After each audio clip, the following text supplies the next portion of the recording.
அனைவருக்கும் வணக்கம். இந்த வீடியோவில் இந்திய அரசியலமைப்பு 50 கேள்விகள் பார்க்க போகிறோம். 10ஆம் வகுப்பில் இருக்கிற இந்திய அரசியலமைப்பு தான் நம்ம பார்க்க போகிறோம். இந்திய அரசியலமைப்பில் நிறைய கேள்விகள் இருக்குது. அதனால் இந்த லெசன்லேருந்து மட்டும் 50 கேள்விகள் பார்க்க போகிறோம். இதுக்கு முன்னாடி எங்கள் சேனலில் டெல்லி சுல்தான்கள், குப்தர்கள், சிந்துவெளி நாகரிகம் இதெல்லாம் ஃபுல் டெஸ்ட் போட்டிருக்கோம். அதே போல் தமிழ் எல்லா வகுப்புகளுக்குமே ஃபுல் டெஸ்ட் போட்டிருக்கோம். இப்போ நம்ம இந்திய அரசியலமைப்பு 10ஆம் வகுப்பு 50 கேள்விகள் டெஸ்ட் மாதிரி பார்க்க போகிறோம். கேள்விகள் பார்ப்போம். கேள்வி 1, சட்டத்தின் முன் அனைவரும் சமம் என்பதை கூறும் அரசியலமைப்பு சட்டப்பிரிவு எது? சட்டத்தின் முன் அனைவரும் சமம் என்பதை கூறும் அரசியலமைப்பு சட்டப்பிரிவு எது?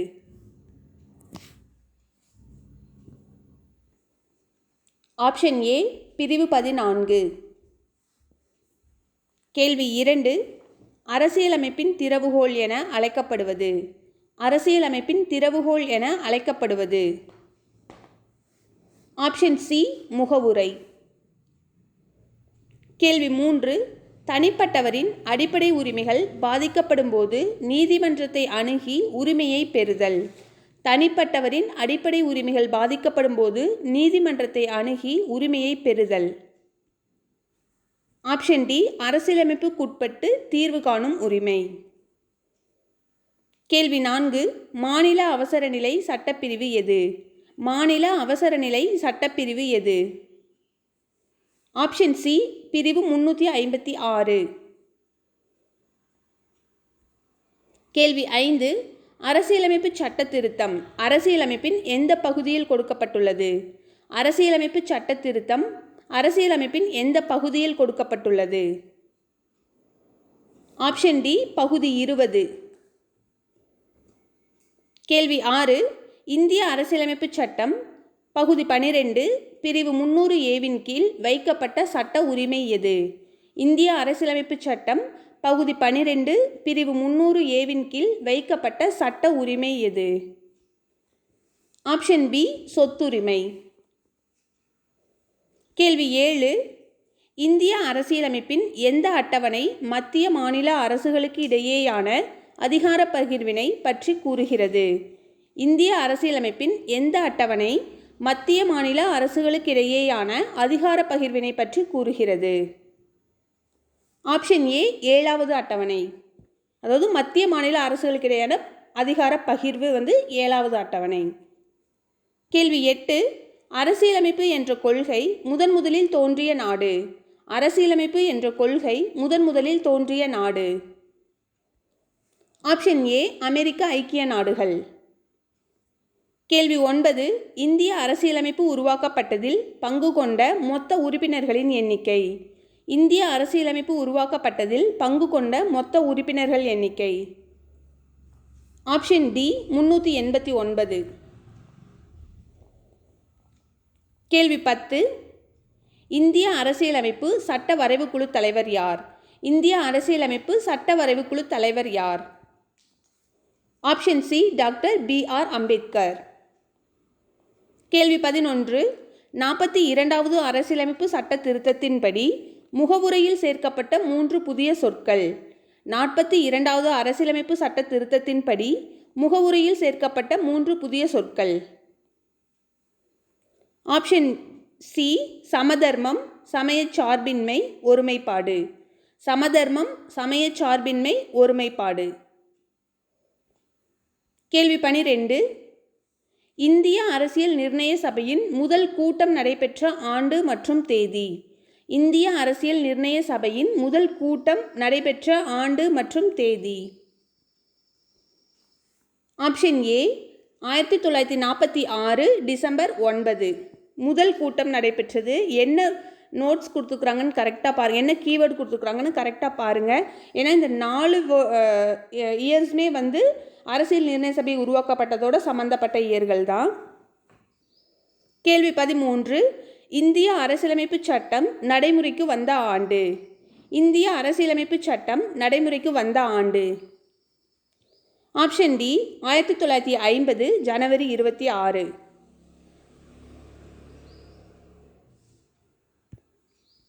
கேள்வி 14, இந்திய குடியுரிமை சட்டம் இயற்றப்பட்ட ஆண்டு. இந்திய குடியுரிமை சட்டம் இயற்றப்பட்ட ஆண்டு? Option D 1955. கேள்வி 15. இந்திய அரசியலமைப்பு தற்போது வழங்குகின்ற அடிப்படை கடமைகளின் எண்ணிக்கை. இந்திய அரசியலமைப்பு தற்போது வழங்குகின்ற அடிப்படை கடமைகளின் எண்ணிக்கை. Option C 11. கேள்வி 16. இந்திய அரசியலமைப்பின் டேஷ் பகுதி இந்தியாவின் மகாசாசனம் என்று அழைக்கப்படுகிறது. இந்திய அரசியலமைப்பின் டேஷ் பகுதி இந்தியாவின் மகாசாசனம் என்று அழைக்கப்படுகிறது.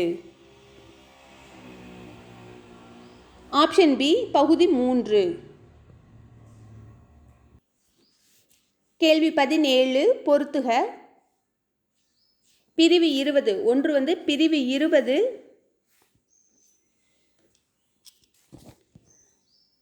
குற்றஞ்சாட்டப்பட்ட நபர்களுக்கான உரிமை மற்றும் தண்டனைகளிலிருந்து பாதுகாப்பு பெறும் உரிமை.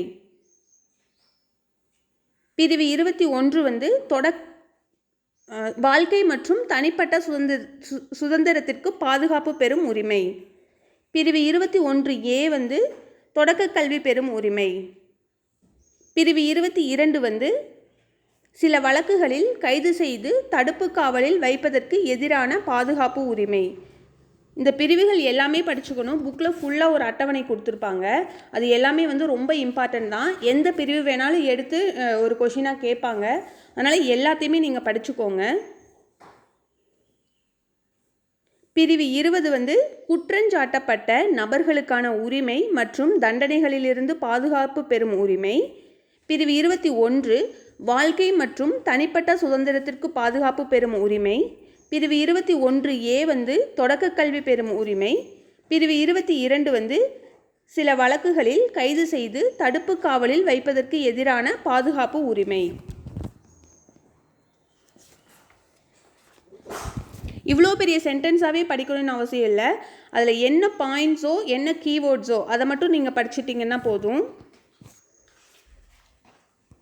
புக்கில் ரொம்ப லென்த்தியாக தான் கொடுத்துருப்பாங்க. அந்த கீவேர்டு மட்டும் படிச்சுக்கோங்க. இதுக்கு விடை ஆப்ஷன் ஏ. கேள்வி 18. தற்போதைய அதிகார பகிர்வு முறையில் மாநில அரசு பட்டியலில் உள்ள துறைகளின் எண்ணிக்கை. தற்போதைய அதிகார பகிர்வு முறையில் மாநில அரசு பட்டியலில் உள்ள துறைகளின் எண்ணிக்கை. Option D 61. கேள்வி 19.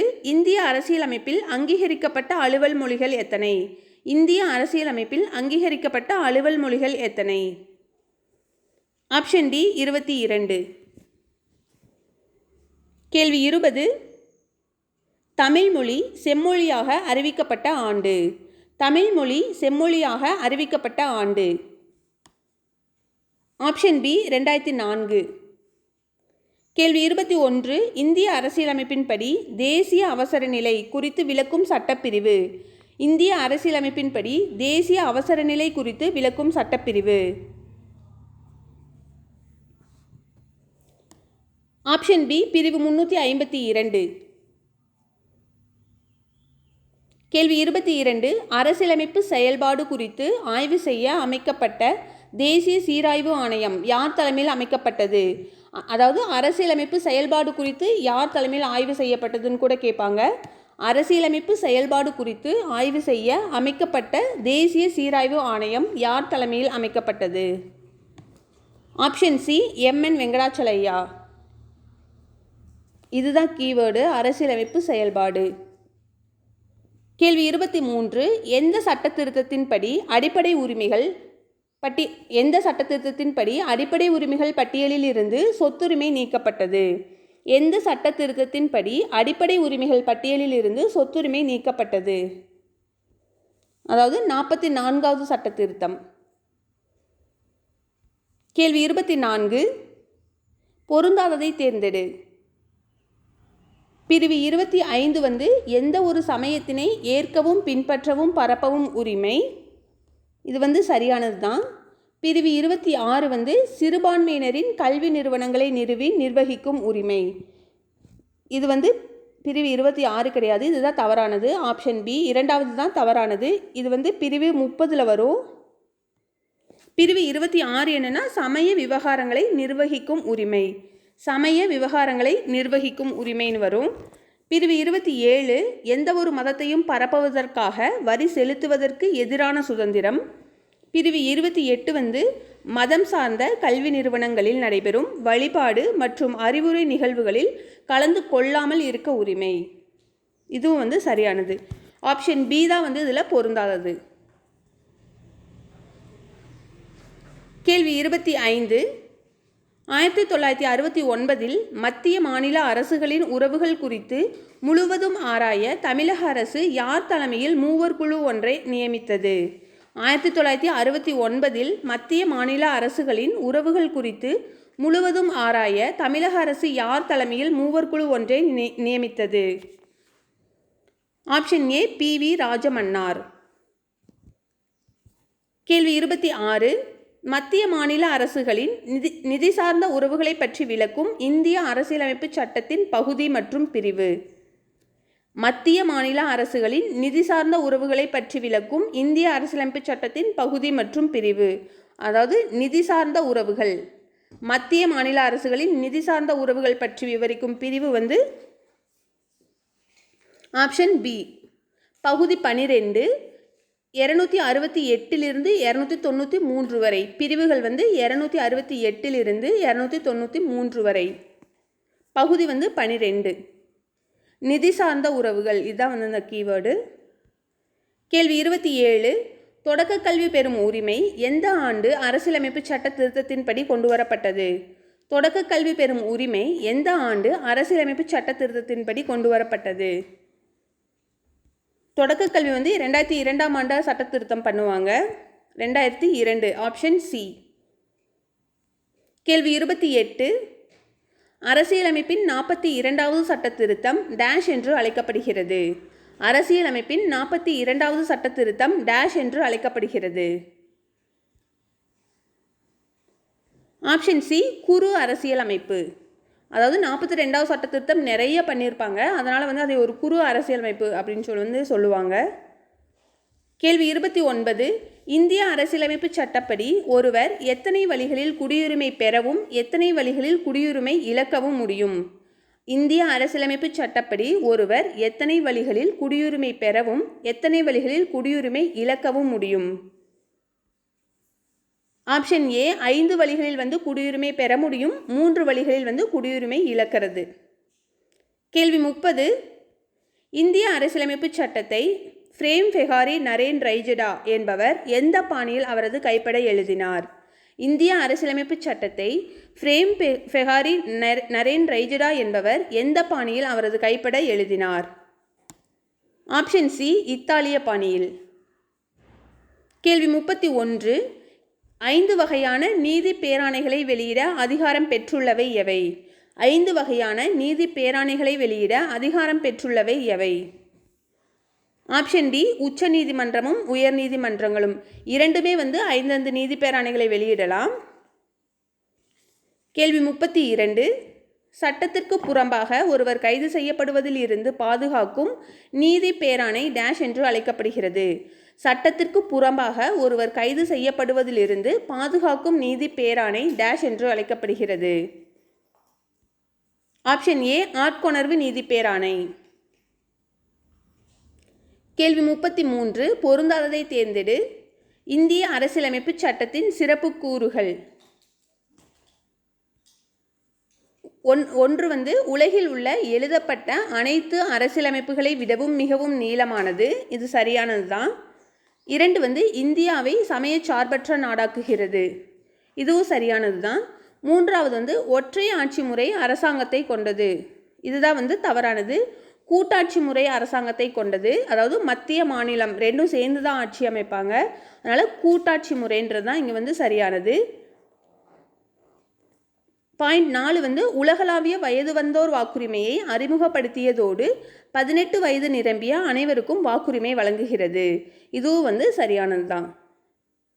ஆப்ஷன் சி அதாவது 3 மட்டும் தவறு. கேள்வி 34 பொறுத்துக.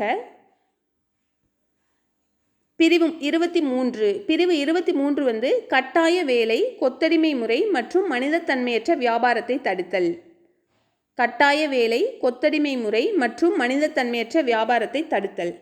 பிரிவு 24 வந்து தொழிற்சாலைகள் மற்றும் ஆபத்தான இடங்களில் குழந்தை தொழிலாளர் முறையை தடுத்தல். தொழிற்சாலைகள் மற்றும் ஆபத்தான இடங்களில் குழந்தை தொழிலாளர் முறையை தடுத்தல். பிரிவு 29 வந்து சிறுபான்மையினரின் எழுத்து, மொழி மற்றும் கலாச்சார பாதுகாப்பு. சிறுபான்மையினரின் எழுத்து, மொழி மற்றும் கலாச்சார பாதுகாப்பு. பிரிவு 30 வந்து சிறுபான்மையினரின் கல்வி நிறுவனங்களை நிறுவி நிர்வகிக்கும் உரிமை. சிறுபான்மையினரின் கல்வி நிறுவனங்களை நிறுவி நிர்வகிக்கும் உரிமை. ஆப்ஷன் ஏ வந்து சரியானது. கேள்வி 35. குடியுரிமை சட்டம் எத்தனை முறை அரசியலமைப்பு சட்ட திருத்தத்தால் திருத்தப்பட்டுள்ளது? குடியுரிமை சட்டம் எத்தனை முறை அரசியலமைப்பு சட்ட திருத்தத்தால் திருத்தப்பட்டுள்ளது? ஆப்ஷன் டி 8 முறை. கேள்வி 36. பேச்சுரிமை, கருத்து தெரிவிக்கும் உரிமை, அமைதியான முறையில் கூட்டம் கூடுவதற்கு உரிமை, சங்கங்கள், அமைப்புகள் தொடங்க உரிமை, இந்திய நாட்டிற்குள் விரும்பிய இடத்தில் வசிக்கும் மற்றும் தொழில் செய்யும் உரிமை. இவை வந்து எந்த அடிப்படை உரிமையில் கொடுக்கப்பட்டுள்ளது? பேச்சுரிமை, கருத்து தெரிவிக்கும் உரிமை, அமைதியான முறையில் கூட்டம் கூடுவதற்கு உரிமை, சங்கங்கள், அமைப்புகள் தொடங்க உரிமை, இந்திய நாட்டிற்குள் விரும்பிய இடத்தில் வசிக்கும் மற்றும் தொழில் செய்யும் உரிமை. இவை வந்து எந்த அடிப்படை உரிமையில் கொடுக்கப்பட்டுள்ளது? ஆப்ஷன் பி சுதந்திர உரிமை. அதாவது பிரிவு 19 கொடுத்துருப்பாங்க. இது சுதந்திர உரிமை பிரிவு 19. கேள்வி 37. பகுதி 4 சட்டப்பிரிவு 36 51 வரை கொடுக்கப்பட்ட சட்டப்பிரிவுகள். பகுதி 4 சட்டப்பிரிவு 36 51 வரை கொடுக்கப்பட்ட சட்டப்பிரிவுகள். ஆப்ஷன் டி அரசு நெறிமுறையுறுத்தும் கோட்பாடுகள். கேள்வி 38. இந்திய அரசியலமைப்பின் பிரிவு 45 திருத்தப்பட்டு பிரிவு 21 ஏவின் கீழ் தொடக்க கல்வி டேஷ் ஆக சேர்க்கப்பட்டுள்ளது. இந்திய அரசியலமைப்பின் பிரிவு 45 திருத்தப்பட்டு பிரிவு 21 ஏவின் கீழ் தொடக்க கல்வி டேஷ் ஆக சேர்க்கப்பட்டுள்ளது. ஆப்ஷன் ஏ அடிப்படை உரிமையாக சேர்க்கப்பட்டுள்ளது. அதுதான் 21A நம்ம படிச்சிருப்போம். பிரிவு 21A தொடக்க கல்வி பெறும் உரிமை அப்படின்னு படிச்சிருப்போம். கேள்வி 39. அடிப்படை உரிமைகளுள் பொருந்தாததை தேர்ந்தெடு. அடிப்படை உரிமைகளுள் பொருந்தாததை தேர்ந்தெடு. சுதந்திர உரிமை வந்து ஒரு அடிப்படை உரிமை தான். சமத்துவ உரிமை ஒரு அடிப்படை உரிமை தான். சொத்துரிமை வந்து அடிப்படை உரிமையிலிருந்து நீக்கிட்டாங்க. அதனால் இதுதான் வந்து தவறானது. அரசியலமைப்புக்கு உட்பட்டு தீர்வு காணும் உரிமை வந்து அடிப்படை உரிமை தான். ஆப்ஷன் சி தான் வந்து தவறானது. கேள்வி 40. வரிசைப்படுத்துக. எது வந்து எந்த பிரிவு அப்படின்னு சொல்லி கேட்டிருக்காங்க. தீண்டாமையை ஒழித்தல். தீண்டாமையை ஒழித்தல் வந்து பிரிவு 17. மதம், இனம், சாதி, பாலினம் மற்றும் பிறப்பிடம் இவற்றின் அடிப்படையில் பாகுபடுத்துவதை தடை செய்தல். இது வந்து பிரிவு 15 கொடுத்துருப்பாங்க. பொது வேலைவாய்ப்புகளில் சமவாய்ப்பளித்தல். இது வந்து பிரிவு 16 கொடுத்துருப்பாங்க. இராணுவ மற்றும் கல்விசார் பட்டங்களை தவிர மற்ற பட்டங்களை நீக்குதல். இது வந்து பிரிவு 18 கொடுத்துருப்பாங்க. இப்போ 17, 15, 16, 18 இது வந்து ஆப்ஷன் டியில் இருக்குது. பிரிவு 17 வந்து தீண்டாமையை ஒழித்தல். பிரிவு 15 வந்து மதம், இனம், சாதி, பாலினம் மற்றும் பிறப்பிடம் இவற்றின் அடிப்படையில் பாகுபடுத்துவதை தடை செய்தல். பொது வேலைவாய்ப்புகளில் சமவாய்ப்பளித்தல் வந்து பிரிவு 16. இராணுவ மற்றும் கல்விசார் பட்டங்களை தவிர மற்ற பட்டங்களை நீக்குதல் வந்து 18. கேள்வி 41. அலுவலக மொழிகள் பற்றி விவரிக்கும் சட்டப்பிரிவுகள். அலுவலக மொழிகள் பற்றி விவரிக்கும் சட்டப்பிரிவுகள். ஆப்ஷன் சி 343 351 வரை. 343 351 வரை. கேள்வி 42. பொருந்தாததை தேர்ந்தெடு. ஆப்ஷன் பி அதாவது 2 வந்து பொருந்தாதது. கல்வி, காடுகள், பறவைகள் மற்றும் வனவிலங்கு பாதுகாப்பு, உச்சநீதிமன்றம், உயர்நீதிமன்ற அமைப்புகளை தவிர பிற நீதிமன்றங்களின் நீதி நிர்வாகம் இது எல்லாமே வந்து பொதுப்பட்டியலை சேர்த்திட்டாங்க. வருமான வரி, நகராட்சி இது மட்டும் வந்து மாநில பட்டியலில் இருக்குது. அதனால் இதுதான் வந்து பொருந்தாதது. Option B. கேள்வி 43. 6 முதல் 14 வயது வரை உள்ள குழந்தைகள் அனைவருக்கும் கல்வி பெறும் வாய்ப்பை வழங்கும் அடிப்படை கடமை. 6 முதல் 14 வயது வரை உள்ள குழந்தைகள் அனைவருக்கும் கல்வி பெறும் வாய்ப்பை வழங்கும் அடிப்படை கடமை. Option A 51A K. 51A வந்து கே. இது வந்து 6 முதல் 14 வரை இருந்தால் அது வந்து அடிப்படை கடமை. 6 வயதுக்குள்ள 6 வயது வரை மட்டும் இருந்துச்சுன்னா அது வந்து அடிப்படை உரிமையில் வந்து சொல்லுவாங்க. அதுதான் வந்து தொடக்க கல்வி பெறும் உரிமை வந்து அதுதான். அதனால தான் அது வந்து அடிப்படை உரிமை. 6 வயதுக்கு மேலே 14 வயது வரை வர்றது வந்து அடிப்படை கடமை. Option A 51A K. கேள்வி 44.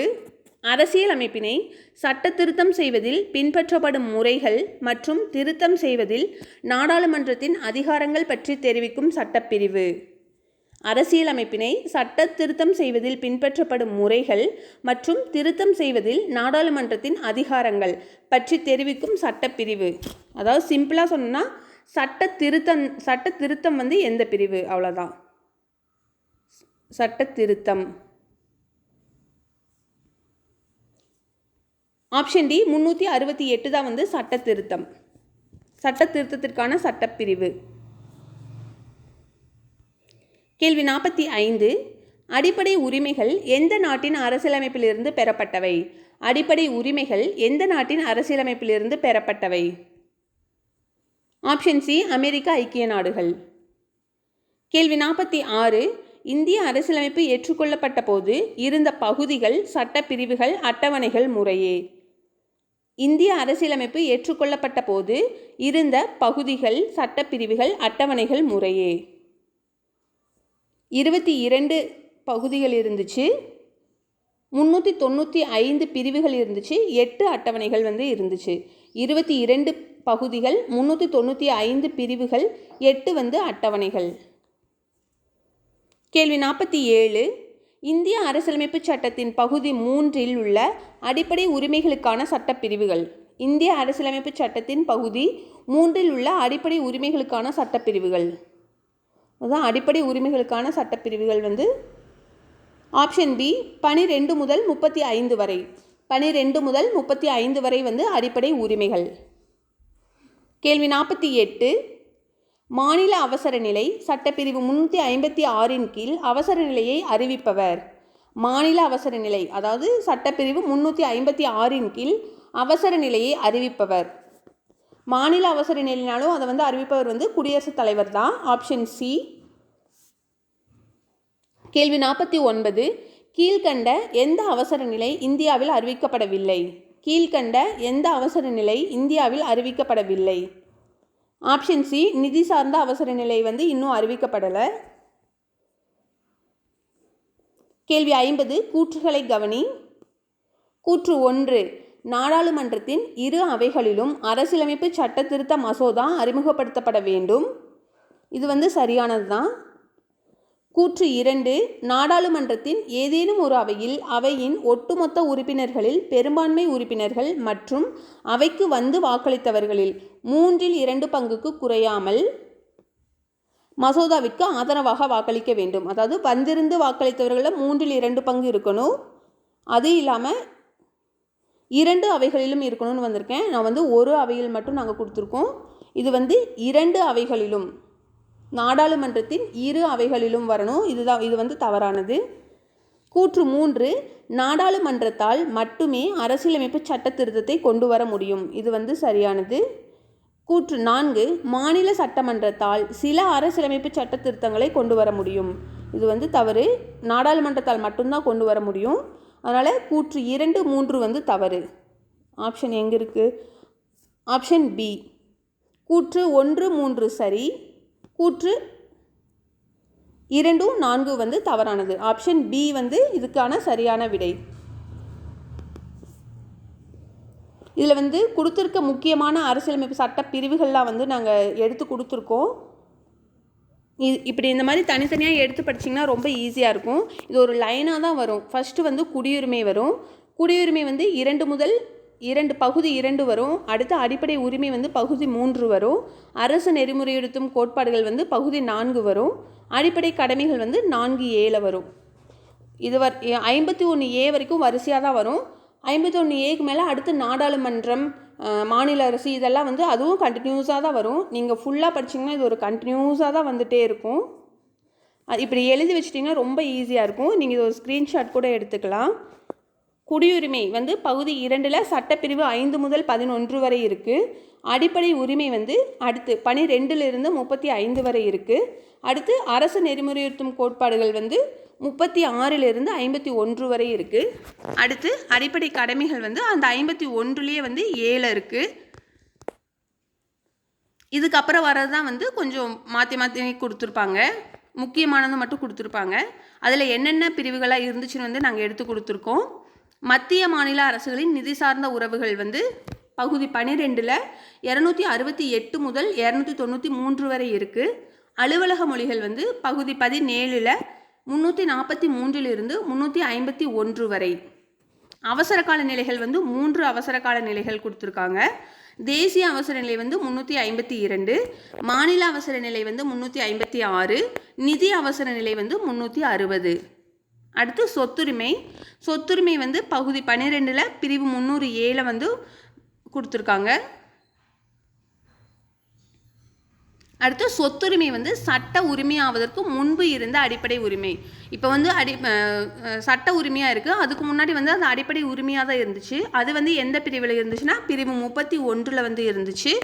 அதே மாதிரி தொடக்க கல்வி பெறும் உரிமை வந்து இப்போ வந்து 21A இருக்குது. அதுக்கு முன்னாடி வந்து பிரிவு 45ல் இருந்துச்சு. அடுத்து அரசியலமைப்பு சட்ட திருத்தம் வந்து 368 பகுதி வந்து 20. இது வந்து எந்தெந்த சட்ட திருத்தம் எந்தெந்த ஆண்டுன்னு வந்து கொடுத்துருக்கோம். 1976 வந்து 42வது சட்ட திருத்தம், 1978 வந்து 44வது சட்ட திருத்தம், 2002 வந்து 86வது சட்ட திருத்தம். இன்னும் நிறைய சட்ட திருத்தங்கள்லாம் கொடுத்துருப்பாங்க. இந்த புக்கில் இந்த லெசனில் இவ்வளோ தான் கொடுத்துருக்காங்க. இந்த லெசனில் கொடுத்துருக்கிற முக்கியமான கீஸ் மட்டும் வந்து நாங்கள் எடுத்து கொடுத்துருக்கோம். அடுத்து அரசியலமைப்பின் திறவுகோல், இது வந்து முகவுரை. அரசியலமைப்பின் பாதுகாவலன் வந்து உச்சநீதிமன்றம். இந்தியாவின் மகாசாசனம் வந்து அடிப்படை உரிமைகள். புதுமையான சிறப்பம்சம் வந்து அரசு நெறிமுறையுறுத்தும் கோட்பாடுகள். அரசியலமைப்பின் இதயம் மற்றும் ஆன்மா என்று அழைக்கப்படுவது வந்து அரசியலமைப்புக்குட்பட்டு தீர்வு காணும் உரிமை. அதாவது பிரிவு 32, வெறும் 32 மட்டும் கூட கொடுப்பாங்க ஆப்ஷனில். அவ்வளோதான். கொஷின் 50 கேள்விகள் இருக்குது. நீங்கள் டெஸ்ட் போட்டு பார்த்துட்டு மார்க்ஸ் எவ்வளோன்னு கமெண்ட் பண்ணுங்கள். நன்றி, வணக்கம்.